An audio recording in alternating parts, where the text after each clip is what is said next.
update for you all. Rear quarter is done. So that's all been wet sanded, polished.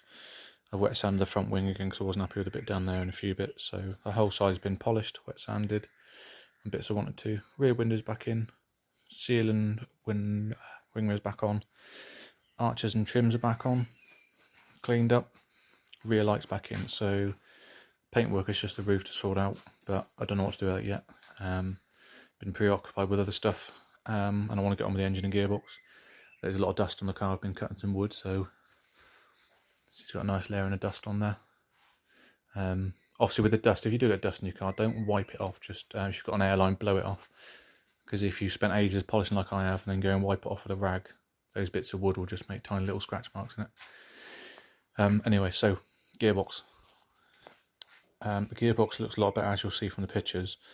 I was going to have it stripped down, put a diff in it, rebuilt, but you know, you're looking nearly £1,000 to do all that. And to be honest, there's nothing wrong with the gearbox in the first place. So I've just cleaned it all off. Nice coat of paint on it. New thrust bearings coming for it. That's a thrust bearing there on these gearboxes. All it is take the green cap off. There's a clip goes around there and a spring. Move the handle down. It's quite self-explanatory. That's a thrust bearing with a rod going straight through the gearbox. This comes out in the main shaft, centre of the main shaft in there. So I'm just painting it. Put some decent high quality oil in it. There's no play or noise in it. So I can always buy another one at a later date and then rebuild if I want to.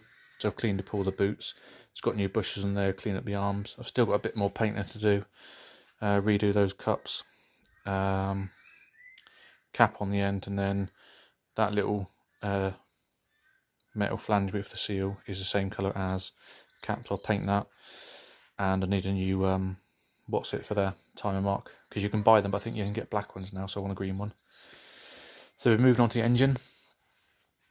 Clean the block up. The block's going away hopefully next week to get bored out to 83mm, so I've just been cleaning that off.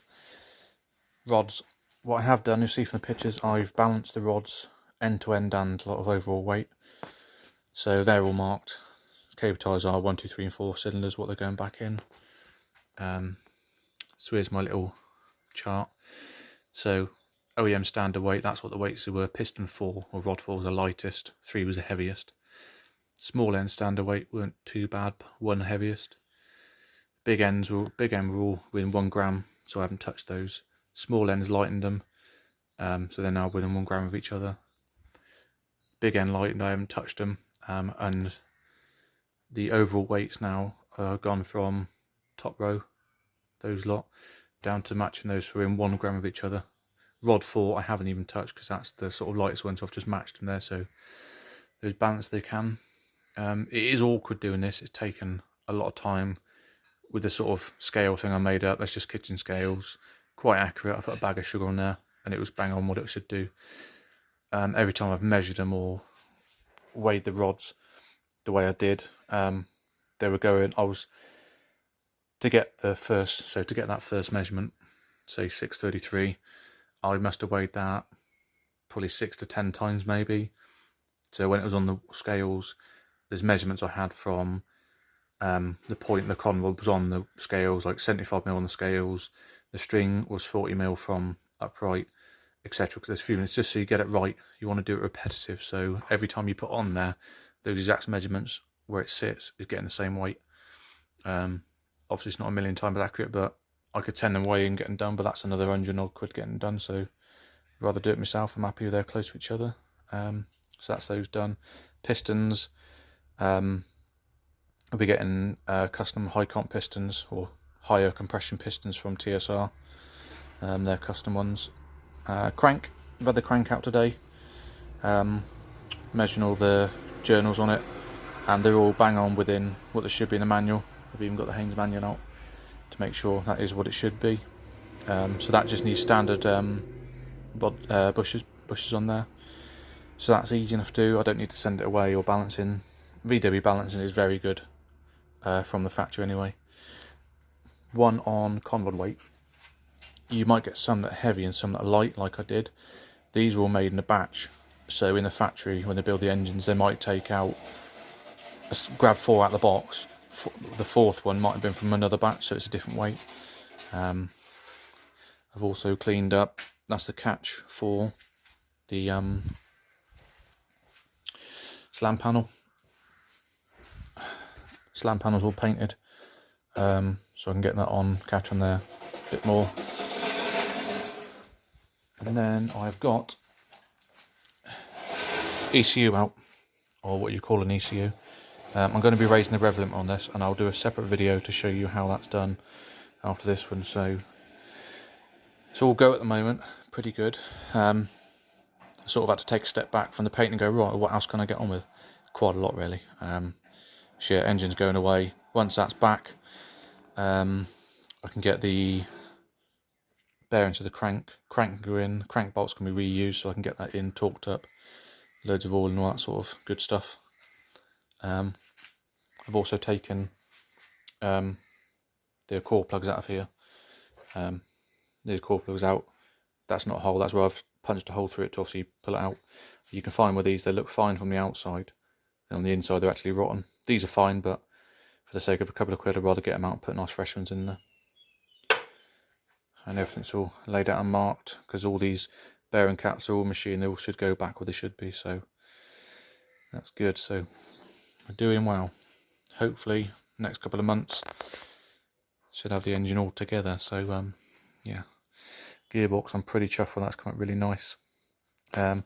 These arms are meant to be, I did put a post up on Mk2 of Golf Facebook, they're meant to be like the anodised colour, goldy anodised, but I couldn't be asked being that much OEM, to be honest. Just want it nice clean, I want to use the car. Again, I don't want a show queen, it's not going to be a show queen, I want to use it. So yeah, it looks a hell of a lot tighter than it did. And then radiators next. Just got to clean up all the cowling on the other side of that. So we're looking good. So thanks for watching. Cheers.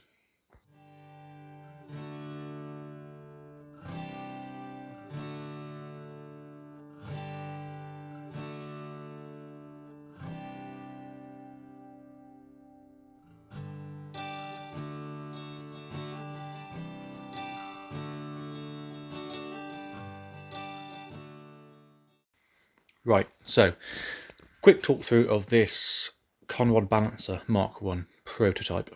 Right, it's pretty much a block of wood with 4 70mm bolts drilled and sort of threading themselves through the wood to keep it level, because level, you want level pretty much.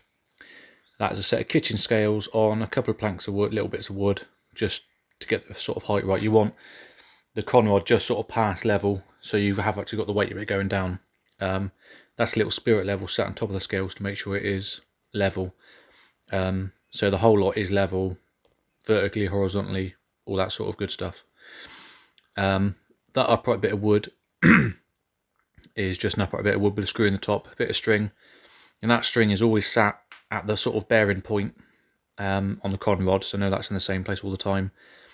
So what I had to do was make sure the measurement from the Conrod small end was always 75mm from the end of the scales up to touching the small end, and that green bit of string was always, centre of that string was 40mm from the back of that, from the piece of wood, and where the string is on the top of that screw is 40mm as well from the centre of the string. Now with those measurements, every time just measuring that bit of Conrod at 152 grams, I'd done that again multiple times, probably at least 6-10 times like I said before. So I know every time I put that part of that Conrod on the same measurements, it gives the same reading. Like I said, the scales are accurate as kitchen scales would be. I put a kilo of sugar on it and it was a kilo. I've done that 5-6 times, it always came to a kilo. So I know the scales are as accurate as you're going to get with DIY balancing. So then multiple times I was weighing them end to end. So I'd do that, I'd switch it around the other way. Same sort of measurements. So you've got a good solid repeatable measurement to get good solid measurements. Lightning wise, it wasn't really much taken off, it was a couple of grams. So the only sort of bit somewhere you see down the sort of main shank of the Conrod, there's a sort of casting kind of mark. All I was using was a rotary grindery thing, can't remember what it's called now. with a sanding disc on it, little flappy wheel on it. So I'm not cutting away metal, I'm just sanding bits off. So it's all I've really done is smooth off certain edges. Nowhere it's going to take any structural edge away, or even a sharp edge. I've just sort of rounded it. So done that, taken a load of measurements, as you can see from the other side, to get them all within a gram of each other, which will give the engine a bit more well balance and sort of free movement and ease. So that worked out well.